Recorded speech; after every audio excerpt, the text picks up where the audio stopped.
নমস্কার বন্ধুরা, BP astro টিপে আরেকবার আপনাদের প্রত্যেককে অনেক স্বাগত জানাই। আজ আমরা আলোচনা করব চন্দ্র তৃতীয় ঘরে থার্ড হাউসে থাকলে মুন ইন থার্ড হাউস কী রেজাল্ট হয় সেটা নিয়ে আলোচনা করব। যাদের চন্দ্র তৃতীয় ঘরে আছে এই ভিডিওটা তাদের জন্য। প্রথমেই বলবো যে চন্দ্রের এখানে আমরা একটা জেনারেল রেজাল্ট আপনাদের সামনে তুলে ধরব।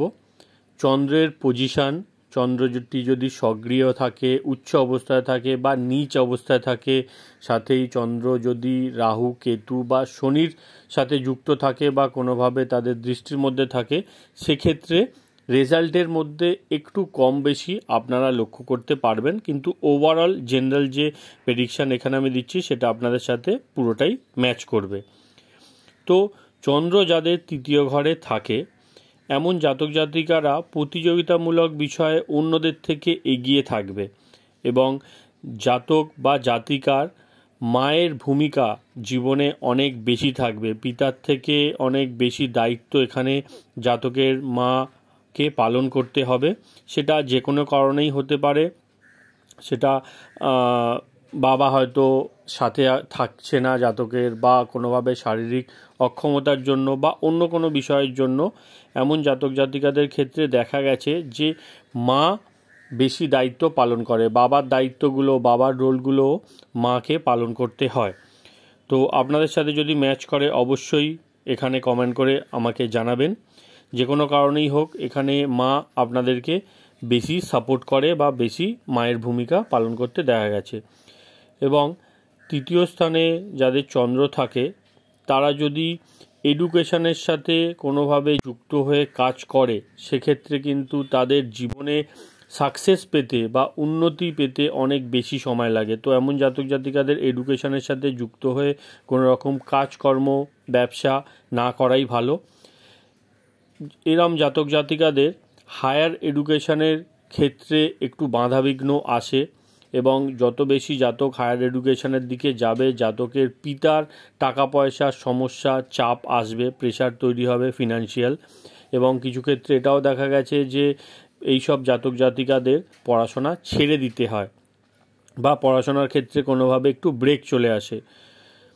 এরম জাতক জাতিকারা যদি কোনো রকম এনজিওর সাথে যুক্ত হয়ে যায় বা এনজিওর সাথে যুক্ত হয়ে কোনো রকম কাজকর্ম করছে, তো আপনাদের ক্ষেত্রে খুব ভালো।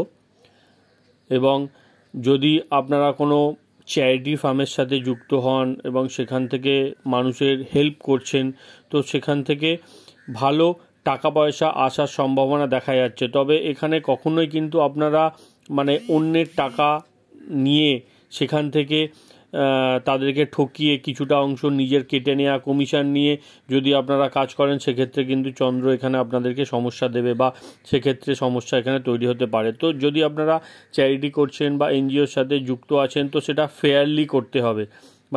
যার জন্য আপনারা যতটা টাকা পাচ্ছেন পুরোটাই আপনাকে ডোনেট করতে হবে। এরম না যে কিছুটা আপনি অ্যাজ এ কমিশন বা কিছুভাবে নিজে কেটে নিলেন বা অন্যদেরকে ঠকিয়ে নিজের পকেট ভরলেন, তাহলে কিন্তু সমস্যা তৈরি হবে। কারণ যারা থার্ড হাউসে যাদের চন্দ্র থাকে এরম জাতক জাতিকাদের ক্ষেত্রে এরম সুযোগ প্রচুর আসতেও দেখা গেছে।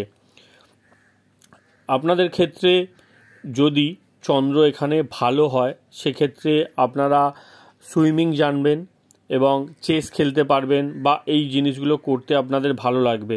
তো যাদের চন্দ্র এখানে ভালো রেজাল্ট দিচ্ছে না, তো আপনারা যদি সুইমিং করেন বা চেস খেলতে পারেন, এইগুলো করেও কিন্তু আপনারা নিজেদের চন্দ্রকে ভালো করতে পারেন।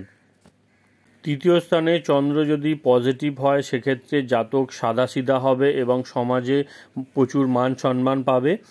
এবং কিছু ক্ষেত্রে দেখা গেছে জাতকের ছোট বোন হওয়ার পরে জাতকের জীবনে ভালো উন্নতি, গ্রোথ আসে।